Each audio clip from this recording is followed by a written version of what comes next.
Hello everyone, hope you are well. I've been seeing you for a while. Before I continue on to the test, I just wanted to say it is Nelson Mandela's death anniversary today. Very sad day for South Africa it was.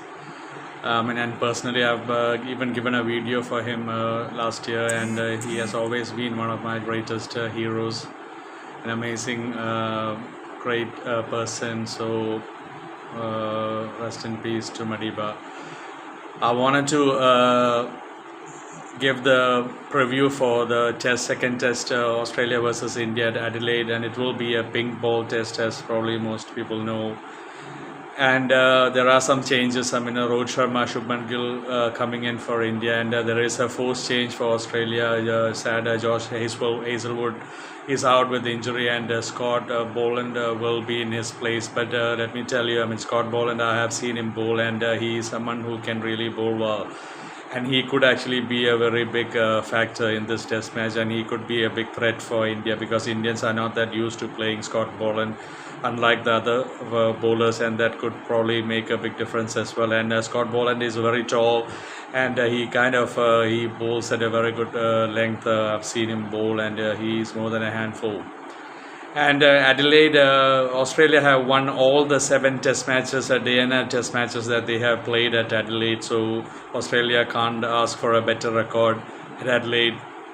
And another thing, it is at Adelaide that India were bowled out for just 36 runs in 2020. That Test Australia won by 8 wickets. And another thing, it is at Adelaide where India had a fabulous win in 2003 when Rahul Dravid had an excellent game. That was an excellent match. Both the first innings, Australia and India scoring 500 plus. Ricky Ponting got 242. And India's first innings, Rahul Dravid, I think he got 232. And Lakshman also got a big 140 something. And they had a 300-run partnership. And in the fourth innings, India had to chase 230 plus, and India finished 233 with I think it was five wickets gone. And Rahul Dravid scored a very important, I think it was 72 not out, and India winning. And Rahul Dravid was obviously the man of the match. So there is a lot of history at Adelaide. India having a great game in 2003, and there was always a big support at Adelaide for India as well. India having a great game in 2003, and then that horrible match in 2020, and Australia having a fabulous record at Adelaide, winning all 7 matches.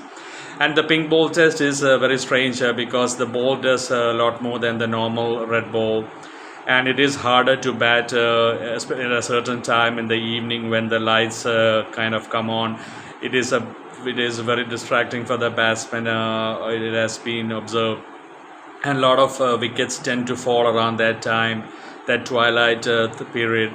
So it will be important who is batting, and for batsmen who are already batting to keep batting. If you lose wickets around that time, twilight, when the lights come on and a new batsman come, it's definitely going to be very difficult for him.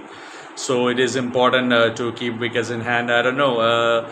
India obviously on a high now. Winning by 295 runs in the first test, and Bumrah will be a big factor. Obviously, India bowlers probably the same: Arshid Rana, Mohammad Siraj, and the spinners. I don't know. Maybe India will play. Obviously, there was Washington Sundar. Ashwin doesn't seem to be in the team, and Nathan Lyon will also have a big role to play.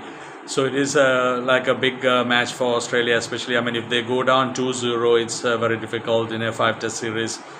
Not that you can count Australia out, but if Australia probably win this test match, it definitely makes the test series even more exciting, because after 2 matches, if it is 1-1, and 3 matches to go, it will be a really exciting test match. So all the best to India and to Australia, and let's hope for a fascinating test.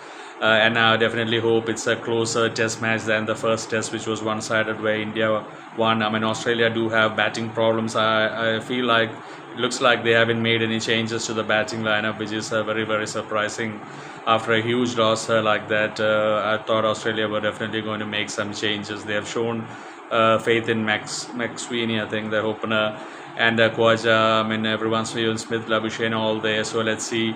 And one thing I have to say about Steven Smith, I mean, Steven Smith has scored a lot of runs in his career, and everyone knows that he doesn't have the best of techniques. He has a very awkward technique, and it worked for him initially because he obviously was young. And there's one thing about batting, I mean, as you grow older, your eyesight do get weaker, and it's not easy to pick up the ball. So Steven Smith, I don't know his recent record, but it is that age catching up where he's getting LBW, and bowlers know where to bowl to him more, and his shuffling across is a big problem getting LBW.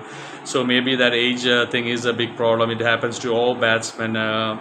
Especially when you don't have a proper solid technique where he shuffles around, and everyone knows that.